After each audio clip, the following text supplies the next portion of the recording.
graça, tá? Isso teve um custo, isso tem um custo, porque tu tem que estar sempre te atualizando, o mercado se atualiza todo dia. Se tu é um impressor gráfico, o mercado se atualiza todos os dias. Se tu é um motoboy, a gasolina sobe todos os dias, né? Fora o risco que o motoboy tem de estar na rua. Se tu é manicure, olha como é desleal o comércio, né? O mercado de manicure, de pedicure, alongamento, não sei o quê. Tudo é desleal.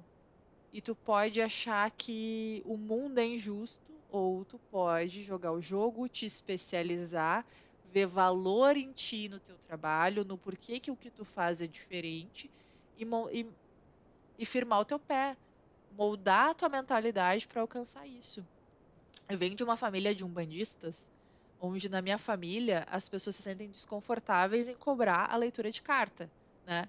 Tem primeira coisa de que para a sociedade em que eu vivo, né, o meio em que eu estava, cobrar a leitura de carta, ela estava totalmente atrelada à religião, e o tarô ele não tem religião nenhuma. Se ele tivesse uma religião, não seria a Umbanda, né? O tarô ele está muito mais ligado a outras escolas iniciáticas do que as religiões de matriz africana. O baralho cigano também ele vem dos ciganos da Europa, então tem um pouco de apropriação cultural. Eu não vou entrar nesse mérito, tá? Porque não é o foco, mas tinha uma crença muito limitante de como que eu ia ler o tarô se eu não era iniciada, né? Se eu não sou iniciada em nenhuma religião. E aí eu fui quebrando esses padrões dentro de mim e fui quebrando esses padrões fora de mim, né? Quando eu fui, já contei pra vocês, quando eu fui trocar meu carro, o mecânico falou: por que que tu não pega esse carro aqui, guria? E era o carro dos meus sonhos, não é um carro zero, né? Um carro 2014. E eu olhei para aquele carro e disse: não, seu fulano, isso aí é carro de rico. Na hora, quebrou um gatilho meu. Como assim carro de rico? Como assim carro de rico? O que que tu, quais são as experiências que tu pode pagar, mas tu não experiencia porque tu acredita que não são do teu nível? Essa é a chave que tu vai virar. Quais experiências que tu poderia pagar, que tu poderia viver e que tu não vive porque não são do teu nível? E aí, às vezes, tu vai lá fazer uma coisa que tu acha que é do teu nível, gasta muito mais, tem muito menos satisfação.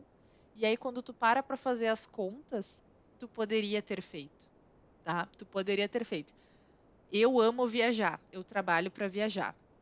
E assim, gente, cada um sabe de si. Não é porque eu sou oraculista, que eu sou terapeuta, que eu tenho que fazer só viagem espiritual, tá? Isso é outra crença limitante. Quando eu comecei a trabalhar no YouTube, o meu mentor na época disse: Renato, tem que fazer umas viagens assim para criar conteúdo. Eu disse: não, eu viajo para descansar, eu não viajo para trabalhar. Então eu amo ir para Serra Gaúcha, eu moro no Rio Grande do Sul, eu amo ir para Serra Gaúcha. E isso eu trabalho, imagina, desde os 14 anos. Eu sempre tive condições de ir para Serra Gaúcha, mas eu não ia porque Gramado é caro. Eu não ia porque Gramado é caro. E aí, eu faço aniversário dia 11 de agosto, geralmente cai na semana do Dia dos Pais. Um ano eu resolvi que eu ia comemorar o meu aniversário e o Dia dos Pais, do pai da minha filha, lá em Gramado. E a gente foi. Eu me organizei, a gente pegou uma pousadinha, eu reservei com 6 meses de antecedência, eu fui comprando os vouchers.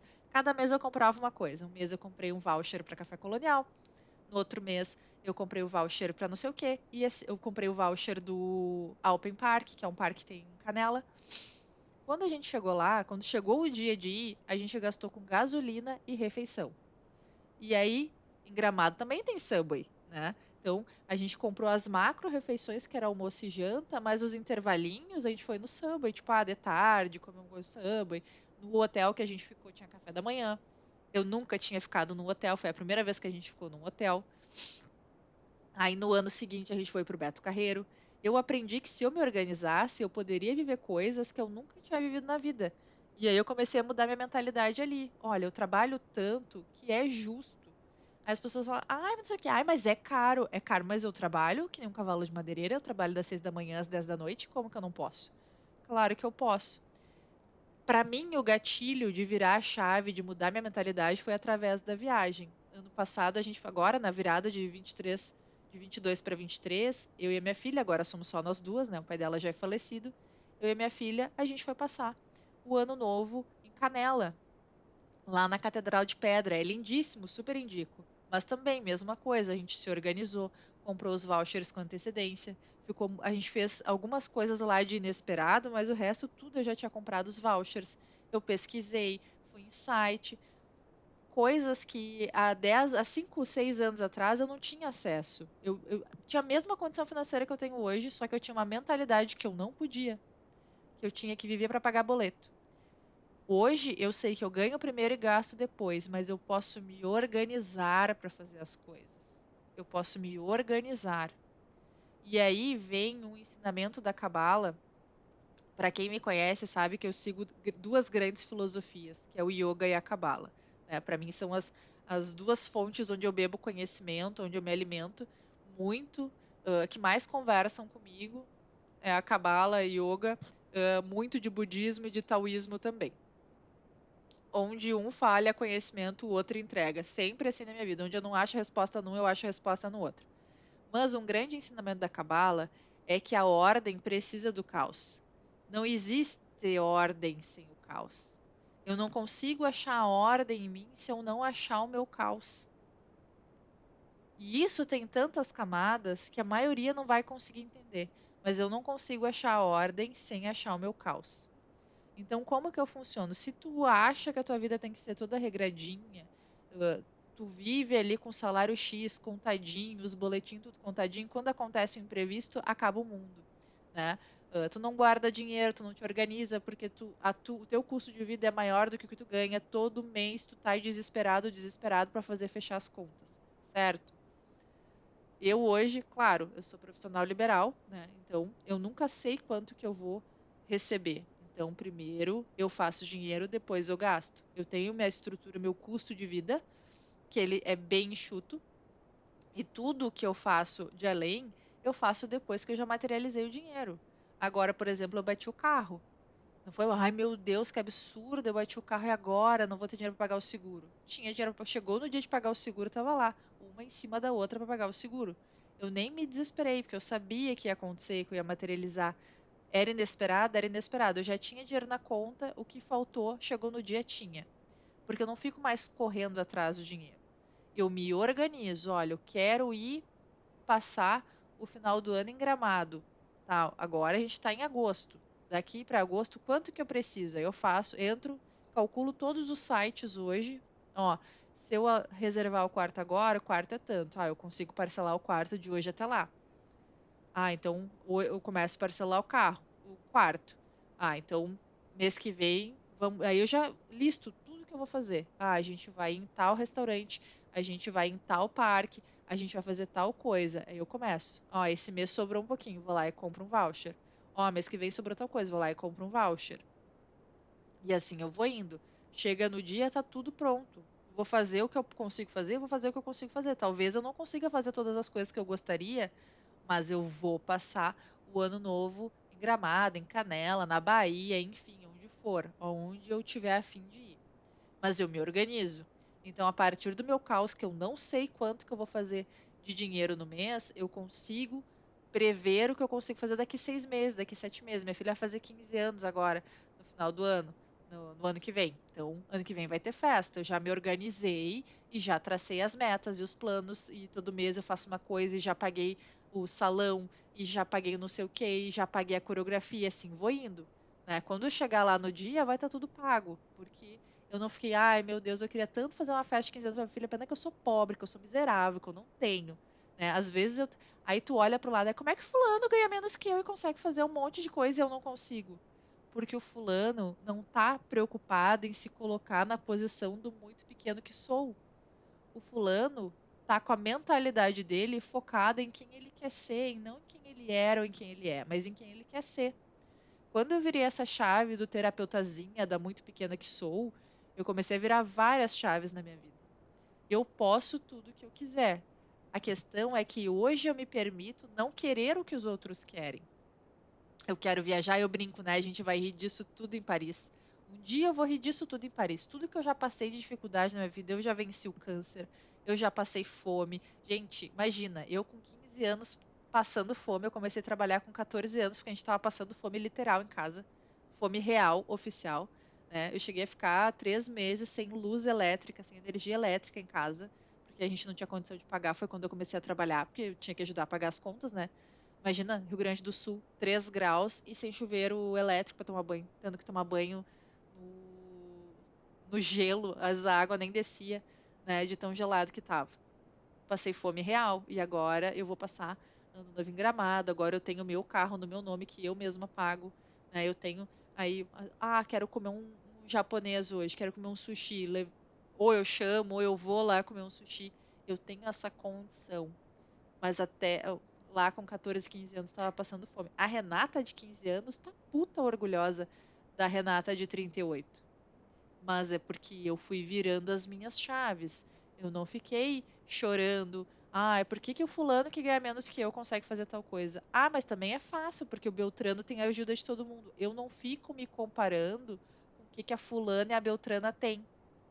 E todo mundo que prosperou parou de se comparar com o que os outros tinham, começou a olhar para dentro.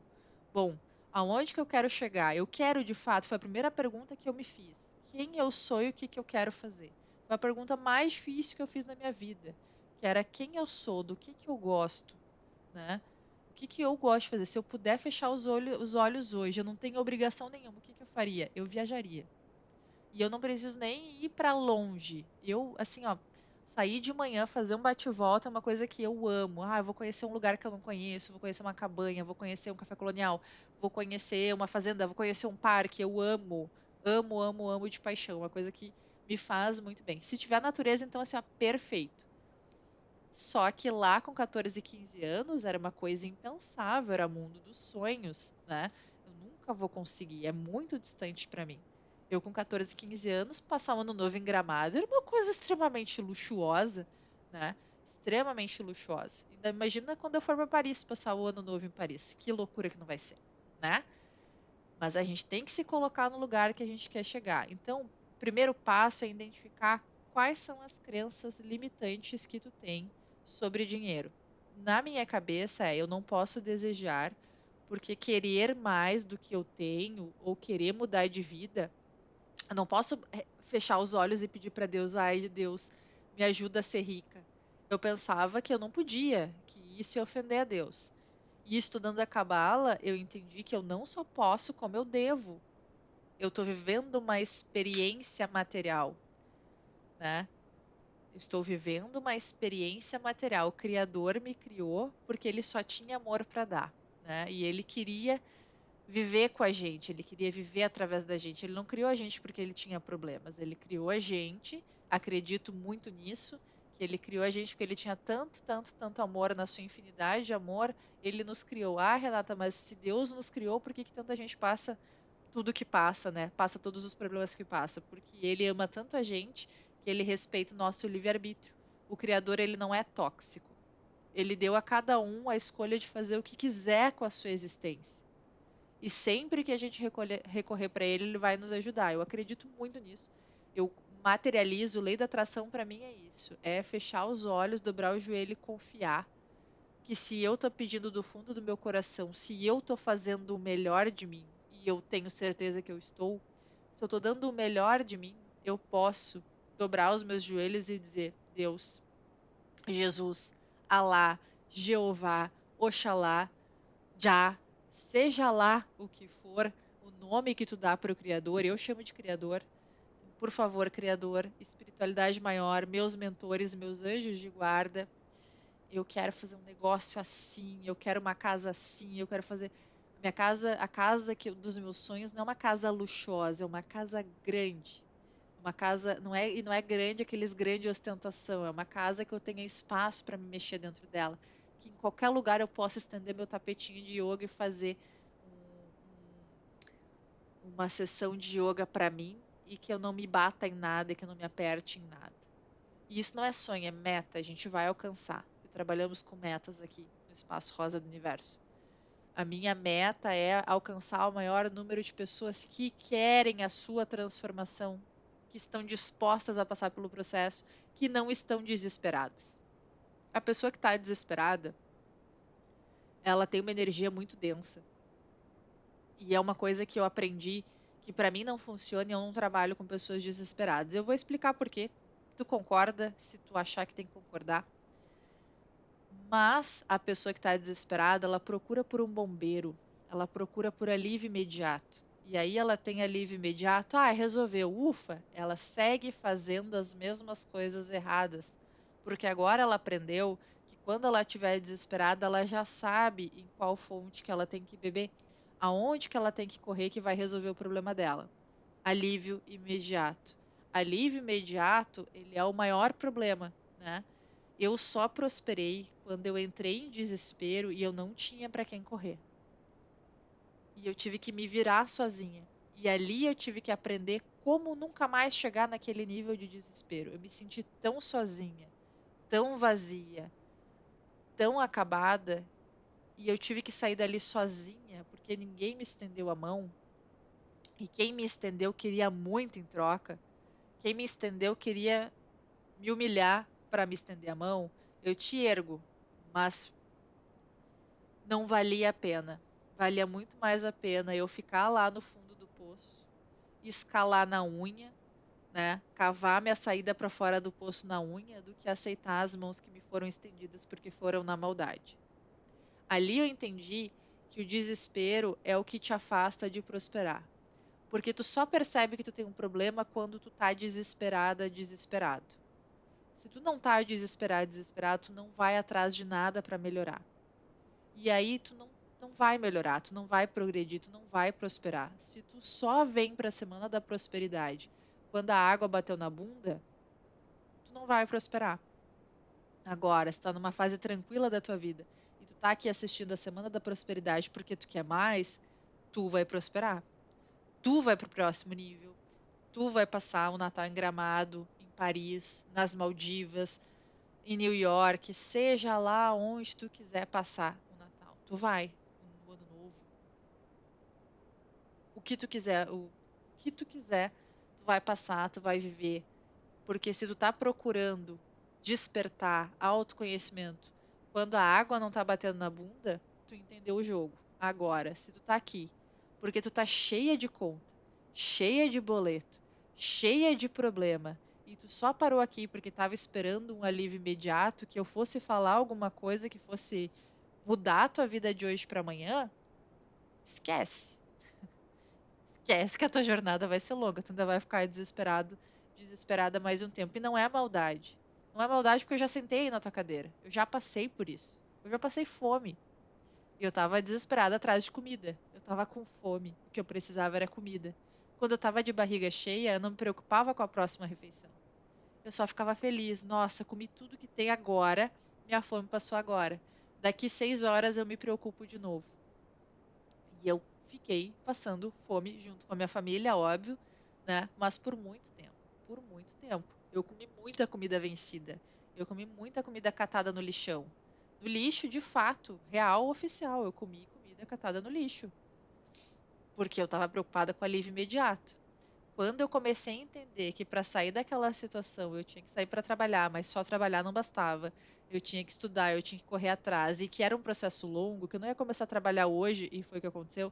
Eu demorei 6 meses para conseguir botar todas as contas em dia, para conseguir organizar as coisas. Demorei 6 meses para ter água encanada todos os meses, né? E para ter água encanada, eu, Renata, não podia comprar nada para mim. Imagina uma menina de 14, 15 anos trabalhando fora, né? Bancando água e luz para poder tomar banho quente. Eu trabalhava no mercado, de caixa do supermercado, e eu pagava água e luz e metade do aluguel, para garantir que a gente ia ter onde dormir e ia ter banho quente. Comida, a gente ainda ficou muito tempo até se reerguer e eu poder, porque não tinha, era só eu que estava trabalhando em casa, eu não conseguia erguer a comida. Não conseguia erguer tudo, eu tinha um salário de caixa de supermercado para sustentar uma família de 4 pessoas. Então, o processo ele é longo. Eu vou colher aquilo que eu plantar, mas eu vou plantar e eu vou plantar, eu vou ter que esperar germinar, eu vou ter que esperar frutificar e as pessoas não querem, não têm paciência. A primeira crença limitante é que para os outros é fácil e para ti é difícil. Não é que para os outros é fácil, é que tu tá vendo só o palco do outro. Para todo mundo é difícil. Para todo mundo é muito difícil. E para encerrar o primeiro dia, que eu já falei pra caramba, para encerrar o primeiro dia, o que que é a primeira crença que tu tem que buscar é onde que tu tá desesperado e desesperada E quantas vezes isso já aconteceu? Quantas vezes tu te viu desesperada pelos mesmos motivos? Quantas vezes tu chegou nesse mesmo momento de não ter dinheiro para pagar as contas? Quantas vezes tu chegou nesse desespero de não conseguir trocar de carro? O que tá te desesperando? É nisso que tu precisa trabalhar. Tem uma crença limitante associada a isso, que é ou que tu não pode pagar, ou que é assim mesmo, né? Uma crença que eu ouço muito é vida de pobre é assim, tu só consegue as coisas com boleto. Se não tiver uma Bíblia no porta-luva, que é o boletão, né? O carnê cheio de prestação, tu não consegue. Na minha família se fala muito isso. Fulano comprou em 15 vezes, mas vai ficar 15 meses pagando. Se pobre é assim, né? Pobre troca o financiamento. Se a gente não fizer assim, a gente não adquire as coisas. Isso é uma crença limitante, né? De que tu só pode comprar as coisas se tu pagar um caminhão de juros pro banco, pro financiador.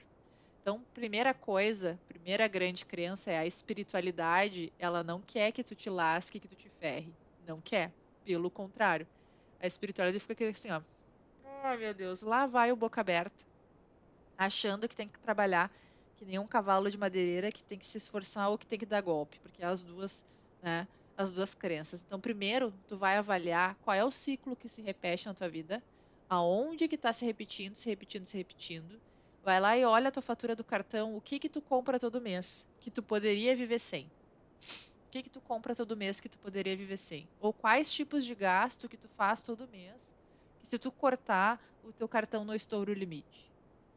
Tem um monte de coisa na tua vida que tu pode viver sem e tu pode guardar esse dinheiro para ter depois, ou tu pode te organizar para ter no longo prazo. Se organizar antes e comprar depois, e não comprar primeiro e se organizar depois, tá? Tem crenças aí no teu dia a dia, e aqui se tu esperava que ia ter um, um milagre na Semana da Prosperidade, esquece. A Semana da Prosperidade ela é focada em provocar reflexões de autoconhecimento, tá? Primeiro dia é crença limitante. Tem alguma crença que te limita de expandir. Tu tá pensando com uma cabeça querendo alcançar uma outra realidade. Então tu tem que mudar o teu pensamento, trabalhar, e isso não é do dia para noite, isso não é fácil, não é rápido. É um trabalho constante de se colocar no lugar que tu quer chegar. Para isso, tu vai ter que romper um padrão familiar, um padrão kármico, um padrão social, tá?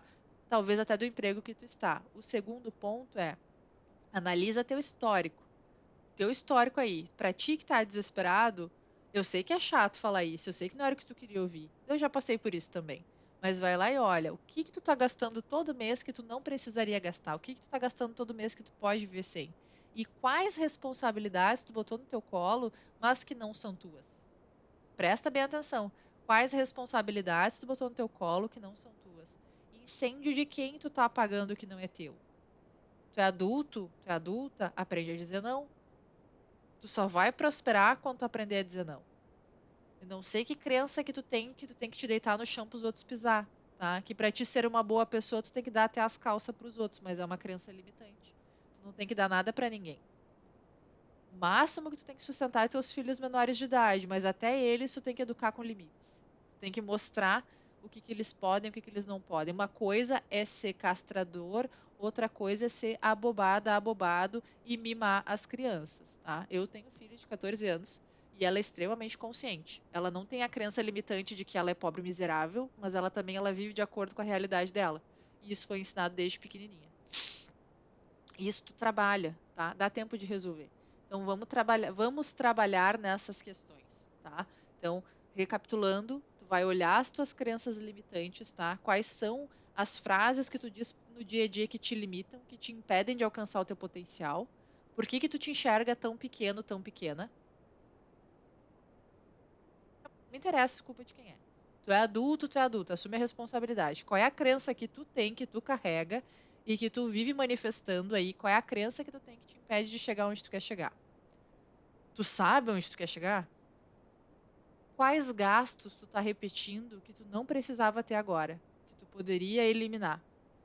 O que que tu pode eliminar? E esse dinheiro que tu vai eliminar, ele vai sobrar ou ele vai parar de faltar?